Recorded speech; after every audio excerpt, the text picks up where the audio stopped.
Podcast.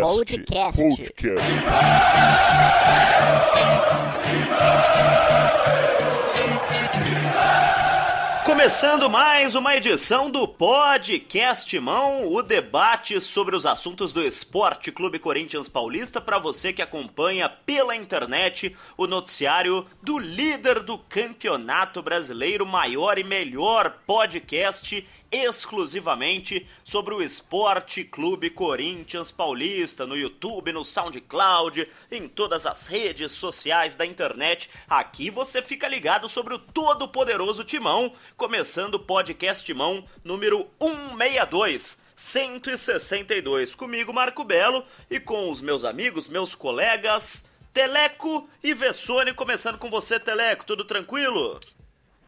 Por que sempre começa comigo, hein, Marco Belo? Porque você é o cara, mano. Achei que fosse por ordem alfabética, e tudo bem, né? Bom dia, boa tarde, boa noite, Marco Belo, Rodrigo Vessone e a todos os campeões deste Brasileirão, os ouvintes. Calma, Teleco, calma, Teleco. Eu tô falando que os ouvintes sempre são os campeões. Não contemos com o Corinthians ovo antes da galinha. É Tá certo. Os ouvintes sempre são campeões. Você saiu bem. Você saiu bem porque tem aquela camisa dos nossos amigos do Voz da Bancada. Não grita gol antes, porra. Então calma, o corintiano. Aliás, seu tweet mágico outro dia. Quantos pontos falta pra fugir do rebaixamento, Teleco? Tá faltando 20 pontos. 20 pontos. Eu acho que tem que ser assim, pés no chão, com humildade. Vamos contar os pontos para fugir do rebaixamento, já que o Corinthians é a quarta força. E quando fugir do rebaixamento, começa a pensar em Sul-Americana, depois em Libertadores. É mais ou menos por aí, humildemente. É isso, Rodrigo Vessone? É isso mesmo. Concordo com o Teleco. E concordo muito. Faltam 20 pontos. Pés no chão, jogo a jogo. Mas falando sério agora, uma vitória gigantesca do Corinthians, eu acho. Jogar lá diante de 54 mil pessoas e se comportar como o time se comportou e etc., eu achei uma vitória gigantesca. 54 mil torcedores, todos os outros clubes praticamente torcendo contra, os outros torcedores torcendo contra. Nesse campeonato parece que a máxima um contra todos, todos contra um, se faz valer, né, Teleco? Porque desde o início, desde a primeira rodada, parece que são 19 clubes contra um clube nesse campeonato brasileiro. É impressionante. Então, sempre mas realmente tá demais, né? É que assim, parece que falta argumento, né, pros detratores do Corinthians, porque era tabela, que o time é fraco, que só tá pegando time fácil, só tá pegando time bom fora de casa, tal. Se você for olhar no frio, no número comum, né, talvez o Corinthians tenha até um segundo turno mais complicado que o primeiro, mas não é tão diferente assim. E tem outra, né? Se você vê a arrancada em 2011, o nível dos times que o Corinthians enfrentou não são tão diferentes dos níveis que está jogando agora. Como o campeonato é muito longo, às vezes você pega um time no começo do campeonato que é muito mais difícil que depois. Digamos, você pega o Avaí agora, ele vai jogar tudo atrás. Mas talvez no fim do campeonato ele já esteja quase rebaixado, aí vai jogar bem diferente. Né? Então tem que levar isso aí em conta também. Eu acho que o Corinthians está bem demais, e não só pelos resultados, pelo desempenho, né? Se não fosse aquele gol surrupiado do Corinthians, imagina como a gente já estaria, né? Só com 2 pontos perdidos depois de 10 rodadas. E o discurso... Fala, Vessone.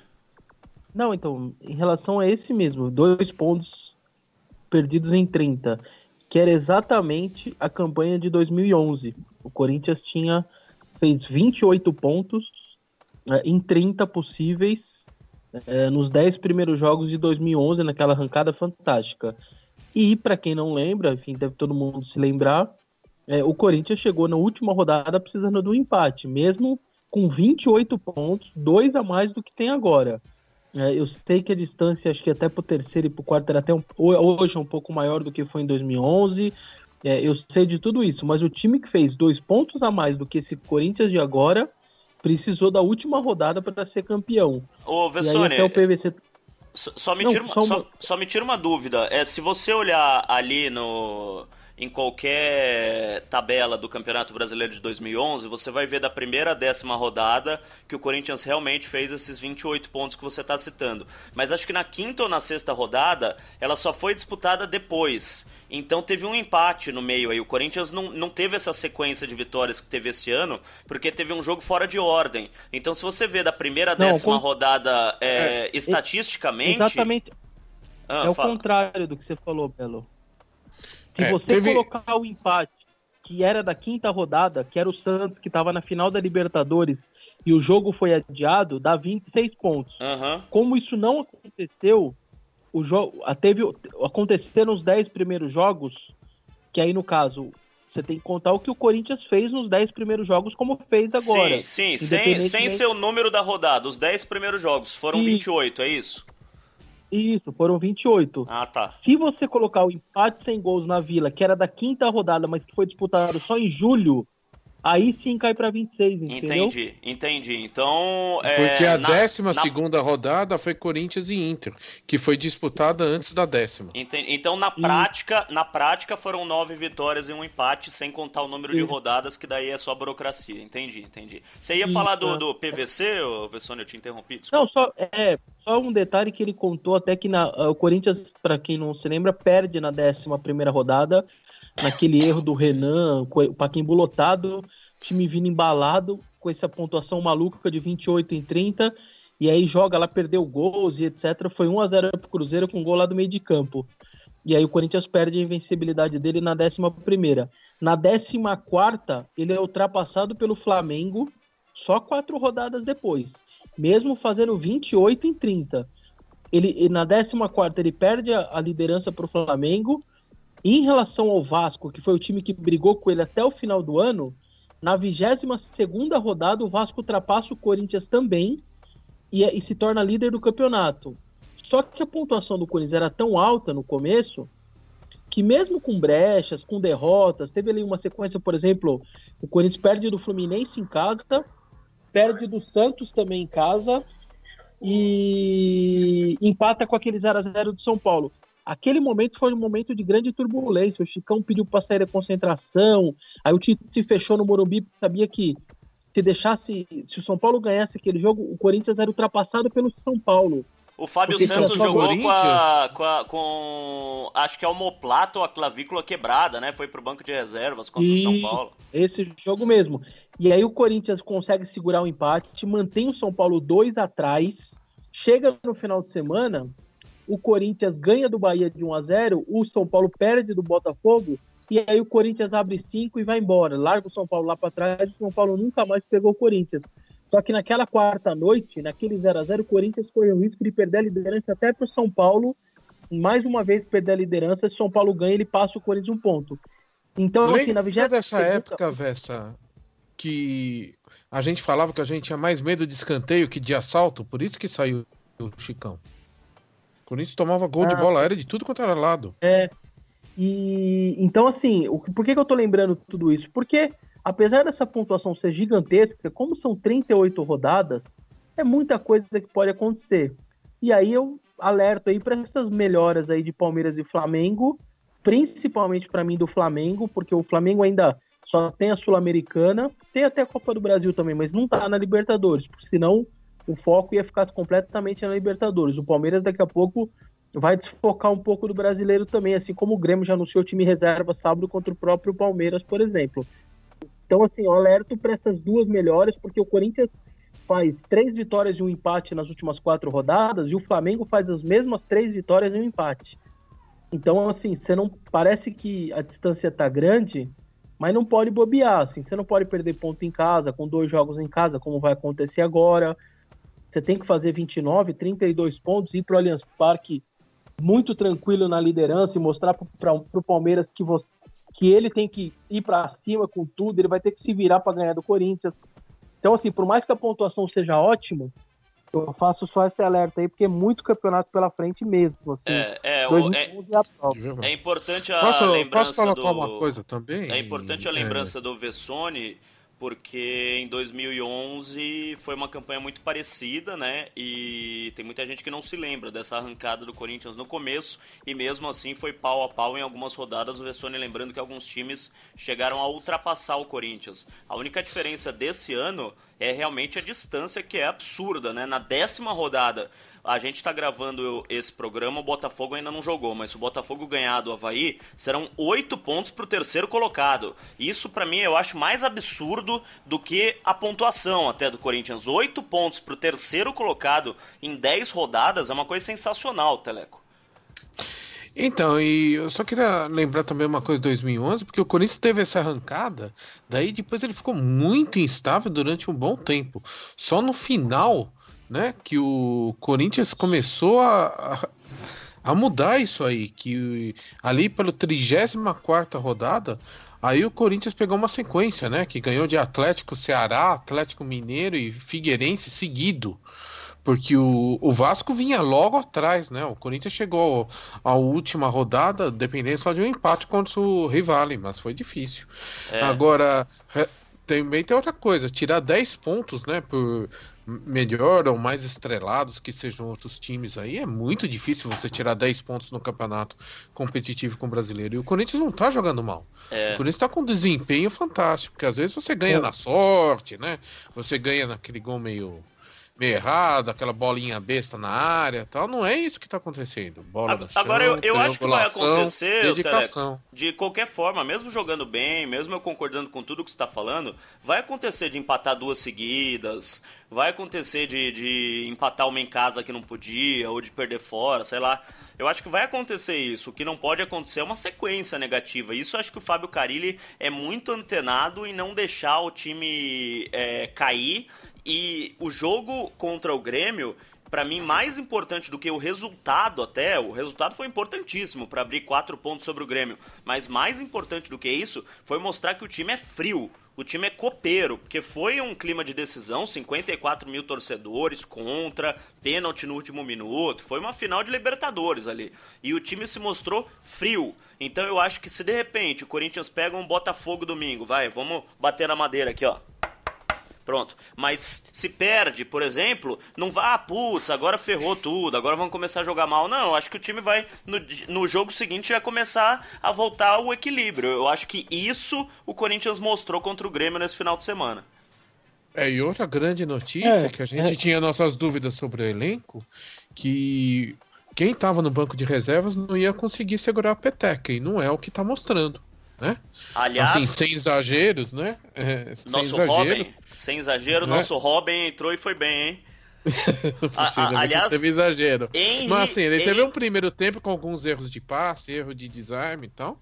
Depois, segundo tempo, tomou conta do jogo. Fantástico, né? É sinal que o Carille aposta no elenco, tanto que ele não tem colocado jogadores de outras posições para cobrir. Por exemplo, saiu o Gabriel, ele não recuou um jogador de outra posição, ele colocou o Paulo Roberto, né? Que ele é o jogador da posição, mesmo sendo questionado. Henry Ruiz, no Twitter, escreve aqui no Twitter do Podcast Timão: Marco Belo foi o único que confiou no Paulo Roberto no último Podcast Timão. Chupa Vessone e chupa Teleco. Mas eu tava no último? Não. Então, nem eu. Mas eu fui o único dos que participaram. Eu confiei no Paulo Roberto. O Vitor Guedes falou que queria que tivesse jogado Camacho. Se eu não me engano, o Maércio Ramos também falou de outro jogador. Não sei se foi o Camacho ou o Recuar ou o Rodriguinho. Eu não sei, você tem essa claque de puxa-saco aí, viu, senhor Ruiz? Se o senhor quiser o WhatsApp do Marco Belo, eu te passo. É que eu não tava aí, porque senão certamente eu também ia falar, não tem motivo de não ser o cara. E é por isso que o Carille ganha o grupo como o Tite ganhava.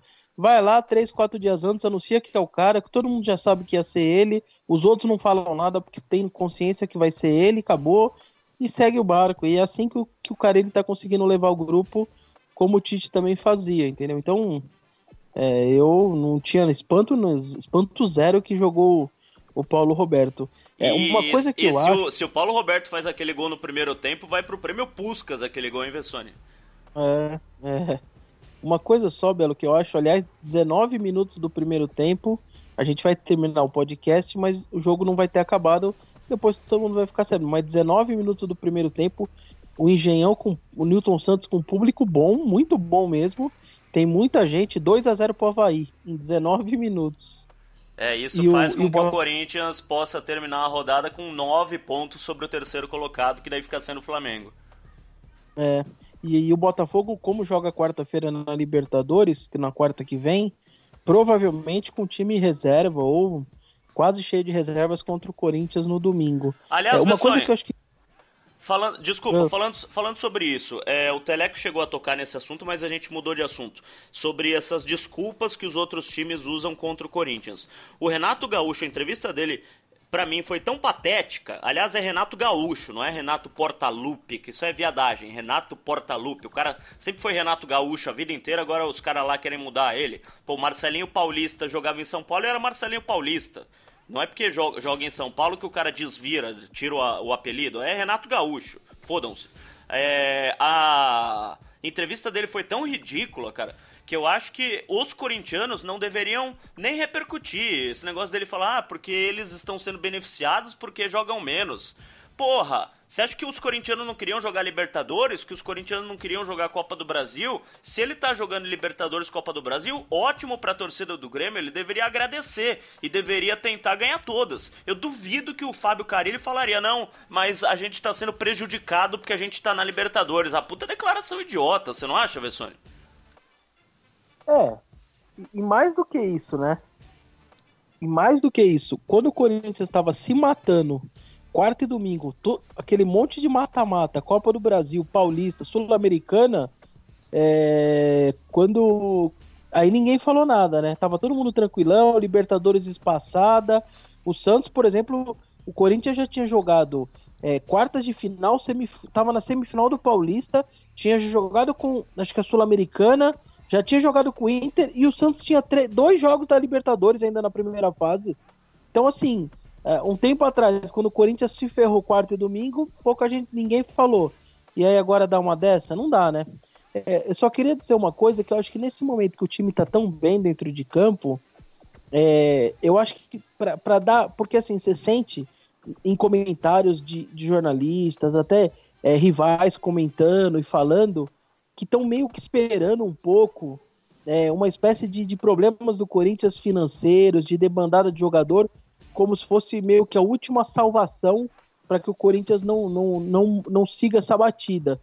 E eu acho que estava nesse momento, assim, faltava, acho que a diretoria dar aquele susto em todo mundo, assim, do tipo, nota oficial, Pablo acaba de ser comprado pelo Corinthians, tal, do tipo, você mandaria um recado para todo mundo falando, o que vocês estão pensando aí, não vai acontecer não. Porque eu sinto no ar que essa é quase ali que uma grande esperança que todos têm, porque perceberam que dentro de campo dificilmente vai mudar a coisa, ou se mudar, muda muito pouco, e aí já tem uma diferença para tirar, enfim, vão ter que remar muito dentro de campo, mas eu sinto essa esperança muito grande fora de campo. Então acho que estava na hora, nesse momento, acho que era uma semana meio chave para isso, assim, da diretoria entrar em campo e, por exemplo, vai anunciar a compra do Pablo. Você já manda um recado para todo mundo, sabe assim? Acho que tá faltando esse upgrade aí por parte da diretoria, principalmente nessa semana. Você tem 2 jogos em casa, numa dessas você já anuncia aí a permanência do Pablo, por exemplo, você já dá um impacto fora de campo. Não sei se vocês me entendem o que eu quero dizer, mas... Sim, mas para fazer isso falta dinheiro também, né, Vessone? A diretoria com certeza adoraria fazer isso, mas não tem essa certeza toda que pode fazer isso, né? E é melhor fazer o que tá fazendo de não falar nada do que aqueles velhos dirigentes que vinham numa entrevista falar, não, vai ficar todo mundo, não vai sair ninguém, e na semana seguinte saía. um jogador. E nisso eu concordo com o Roberto de Andrade. Em todas as entrevistas ele fala, hoje não tem nenhuma proposta, amanhã pode mudar tudo. Ele é sincero nesse ponto, que o Corinthians precisa de dinheiro, o caixa tá no vermelho, e se chegar uma proposta de 15 milhões de dólares pelo Balbuena, por exemplo, não tem como segurar. Não, entendo o que você tá dizendo também. Nesse sentido, sim. Você tem razão. É que eu acho que uma dessas, assim, causaria um bom impacto, sabe? Sim, eu concordo. Eu acho, até em cima desse seu pensamento, quando as coisas se acertarem depois da janela de transferências, acho que o Corinthians é capaz de viver um desequilíbrio agora nesses próximos jogos, nesse próximo mês, por causa dessa janela. Agora, saindo jogador ou não saindo jogador, o Corinthians vai ter 6 meses com o trabalho do Fábio Carille de tranquilidade, como teve em 2015. Em 2015, com o Tite, que era tão ou mais competente até do que o Fábio Carille por toda a experiência, tinha salário atrasado, tinha jogador que tinha saído, estava reformulando o time, tinham muitas coisas muito parecidas com o que está acontecendo hoje. E o Tite conseguiu fazer um clima nos últimos 6 meses que o Corinthians deu uma puta arrancada e conquistou o título. Então acho que mesmo tendo essa turbulência, de repente saindo um titular ou outro, e eu acho que pode sair, pelo que a gente conhece lá de dentro, ou o Balbuena, ou até o Rodriguinho, sei lá, um ou outro pode sair, não deve sair, pode sair, porque o Corinthians não tem dinheiro para segurar esses caras, não tem capacidade financeira para aumentar o salário, para estender o contrato, sei lá, para tentar viabilizar uma permanência com propostas da Europa. Mas mesmo assim, eu acho que isso não vai influenciar no desempenho do Campeonato Brasileiro a seguir, porque depois que fechar a janela tem 6 meses, né? O campeonato é longo e o Fábio Carille vai saber o que fazer. De repente, eu vejo o Balbuena saindo, entrando o Pedro Henrique e assumindo a posição de titular, assim como o Felipe. Como aconteceu com o Felipe. Eu acho que o Pedro Henrique virando titular com uma sequência de jogos pode crescer pra cacete. Você não acha, Teleco? Eu tenho certeza. O que a gente tem visto, que era muito legal que a gente via quando tava o Tite aí, é que os reservas estão treinando no mesmo pique dos titulares e estão aí, estão correspondendo, né? Mesmo que hoje aí o Balbuena tá jogando muito bem, mas você não pode falar que ele é um craque imprescindível, né? Quando entrou o Pedro Henrique, não acho que caiu o nível de atuação, né, Marco? Concordo. O Pedro Henrique ele tem seus altos e baixos, mas zaga é treino. Zaga é igual goleiro. Goleiro, como é que o goleiro, você sabe se ele vai bem ou não? Com sequência de jogos. Zaga é a mesma coisa. O cara entra numa partida só, é uma fria, cara. Porque a zaga é dupla, né? Diferente de lateral, o lateral direito fica de um lado, o lateral esquerdo fica do outro. Um não tem nada a ver com o outro. Um nem vê a cara do outro durante o jogo. Zagueiro é dupla, é entrosamento. Então, eu acho que se de repente entrar alguém aí, que pode ser o Pedro Henrique, deve ser o Pedro Henrique, já que o Corinthians não deve contratar o Castan, se sair o Balbuena, né? A gente tá falando tudo em hipótese. Eu acho que ele, com o tempo ao lado do Pablo, que é um puta jogador, e quando você pega um zagueiro bom, faz o outro crescer, não tem jeito. Um zagueiro bom faz o companheiro crescer. Isso já aconteceu em diversas oportunidades na história do Corinthians, história recente até. Eu acho que não vai ter problema Castan, nenhum. Né? O Castan, o Gamarra consagrou uns 30 zagueiros do Corinthians, pô. É verdade. E tem outra também, né? O Corinthians tem um grande zagueiro aí, que é o Léo Santos, né? É que ele é muito jovem. Tem 18 anos. Ele é um ótimo jogador aí, acho que esse aí vai ser. Agora, de saídas também, a gente tá falando, o Corinthians não tem nenhum jogador assim super cobiçado, né? Essa é uma vantagem, né? O Corinthians tem alguns jogadores aí que podem ir para times menores, que eles podem ser, talvez até interesse para um rival nacional, mas não tem nenhum super craque aí que alguém vai chegar com um caminhão de dinheiro, né? Então não é tão fácil assim levar embora. Ô Vessone, contra o Patriotas, o excelente time da Colômbia chamado Patriotas, fundado em 2003, se eu não me engano, né? Vai ser a partida mais importante da história do Patriotas, da cidade de Tunja. 3 não foram, Maicon, Jadson e Jô, e o Arana já falou que vai ser reserva. Você acha que mais alguém vai ser poupado ou são esses 4? Tem chance do Fagner ainda ser poupado. Ô Vessone, você tá no banheiro? Não, agora eu estava longe do celular. Ah, beleza. Então, retorne o pensamento. Não, tem chance do Fagner ainda ser poupado. Eles iam decidir ainda essa situação. Mas seriam esses, na verdade. as maiores possibilidades realmente, só o Fagner, além desses que você já falou também. Sem o Fagner, seriam 5 titulares, então, né? Os 3 que não foram para a Colômbia e os 2 laterais, Teleco. Dá pra gente fazer um Corinthians, então, com Cássio, Paulo Roberto na direita, o Balbuena e o Pablo na zaga, Moisés na esquerda, daí o Gabriel no meio de campo, se jogar o Gabriel, né? O segundo volante no lugar do Maicon, o Camacho, com o Rodriguinho e Marquinhos Gabriel, Romero e Casim? É mais ou menos esse o time que você acha, Teleco? Acho que deve ser isso aí mesmo, né, Marco? E eu acho legal não trocar o time todo. Isso aí eu tinha uma certa bronca quando de repente eram 11 reservas, né? É um time mesclado que deve acontecer mais vezes, né? O Corinthians tem se aguentado aí e tem jogadores que estão com muitas partidas seguidas, né? A gente não vê normalmente assim jogarem tantas seguidas assim. E eu acho legal, porque a gente vem ainda tem um bom quarto e domingo aí pela frente, né, Marco?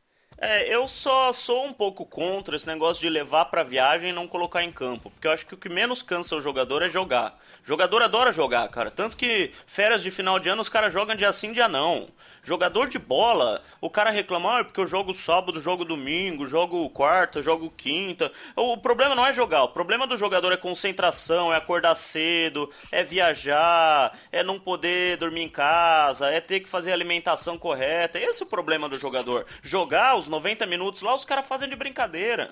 Porque nas férias de dezembro você vê amigos do Robinho com amigo do Ney Mato Grosso, sei lá, os caras inventam um Marrone contra não sei quem e estão jogando bola. Então se você leva o Guilherme Arana e o Fagner, jogar é o menos, os caras vão ter que viajar. Puta viagem escrota pra Colômbia, com 3 horas de carro numa estrada ridícula. Concentração, acordar cedo, não sei o que. Ai, não, mas eu não vou pôr em campo. Isso aí pra mim, na minha opinião, é o de menos. Se não vai pôr os caras, não leva, igual fez com o Maicon, com o Jadson e com o Jô. Eu sempre defendi essa tese, não sei se vocês concordam comigo. Mas eles não estão eles não estão indo porque e se der aquele acaso, né? Vem 2 gols do outro time lá. Aí se você não levou também, você é enforcado quando chega aqui, né, Marco? Você tem que se preparar com os caras que você vai usar. De repente, você não vai usar o Guilherme Arana, você leva o Moisés e tem um cara que você pode utilizar ali. Ou tem um meia que joga pela esquerda, sei lá, você tem que se virar com os caras que você tem. Agora você vai levar o cara, vai cansar ele, vai levar na viagem, o cara vai concentrar, vai dormir, vai acordar às 7 horas da manhã, comer aquele macarrão no café da manhã. Aquelas coisas todas que a gente sabe que tem jogador de futebol. Daí fica no banco e fala que poupou, o cara volta mais cansado do que ele foi. Vessone, o que você acha disso? Assim, o Fagner, você tem razão, porque o Paulo Roberto, na verdade é assim, o que eu acho, agora pensando melhor, os dois reservas para lateral não estão disponíveis, que poderia ser o Marcial para reserva do Moisés e o Léo Príncipe para reserva do Paulo Roberto.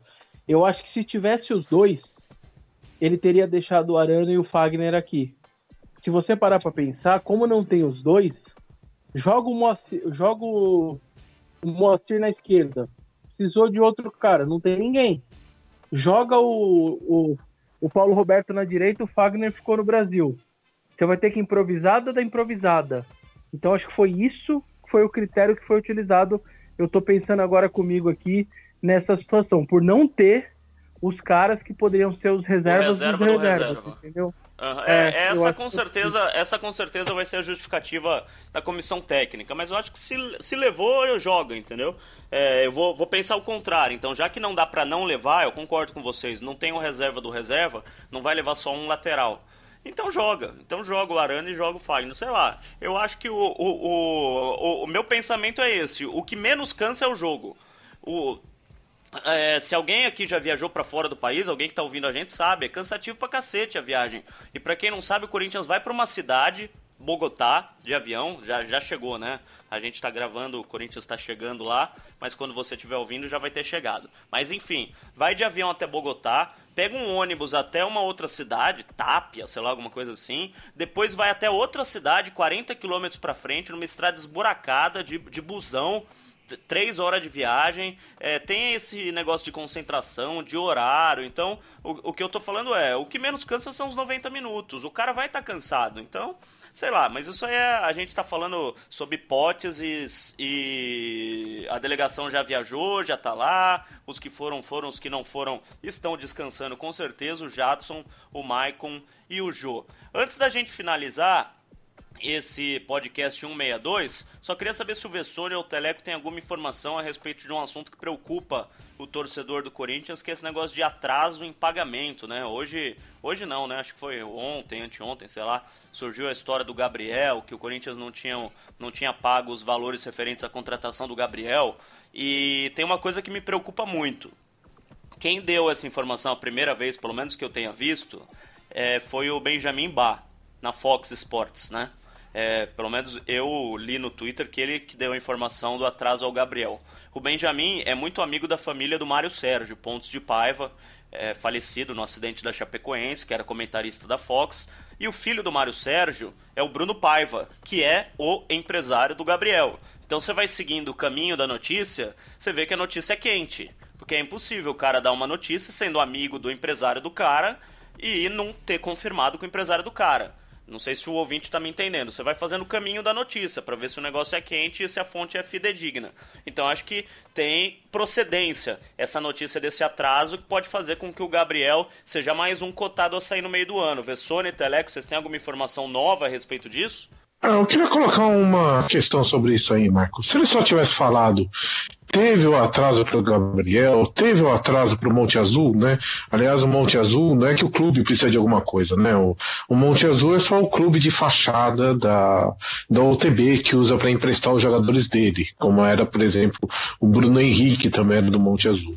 Se ele tivesse falado só isso aí, tudo bem. Agora, se está devendo alguma coisa, é direitos de imagem, né? Porque o salário nem dá para atrasar mais.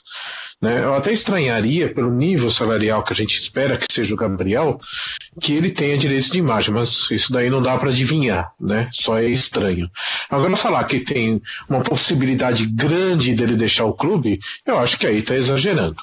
Né? Porque também a gente tem que falar que não é porque você deixa de pagar um jogador que é outro, não pagar o jogador, né? Pagar um jogador ao clube, ao empresário, quem quer que seja, que o jogador simplesmente sai do clube.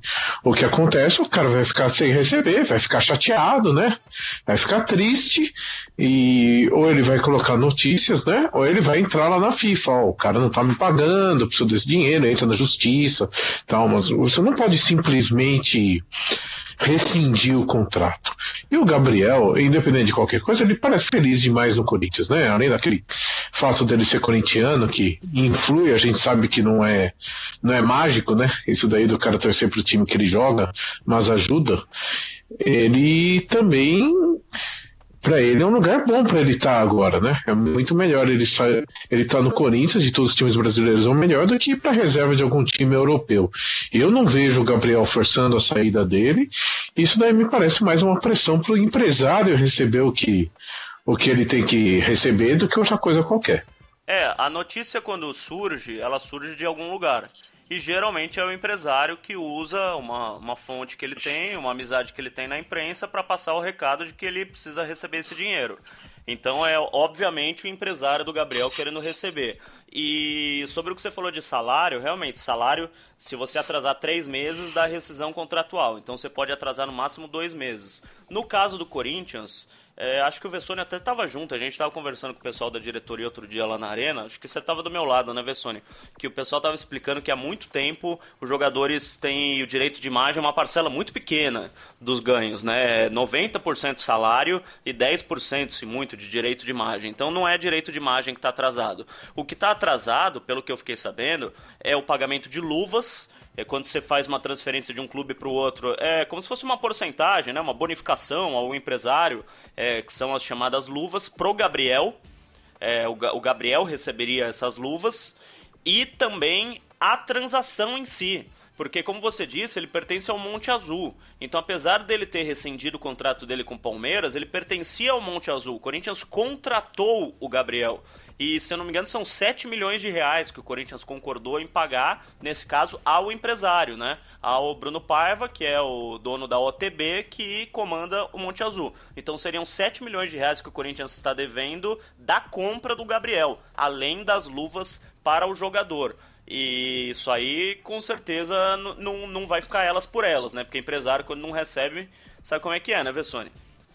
Belo, é isso mesmo. O Flávio Adalto deu uma entrevista no Esporte Interativo e aí falaram, tá atrasado o salário e tal. Ele falou, estamos em dia com o salário, pagamos os últimos 2 meses até de maneira antecipada os salários todos em carteira, que é a imensa maioria dos jogadores. São poucos os que recebem direito de imagem, como sempre foi nos últimos anos, e parece que são 3 ou 4 jogadores só agora que recebem direito de imagem. Tanto que o Cássio, por exemplo, lá no Bola da Vez, que eu participei, ele falou, meu é tudo 100% em carteira.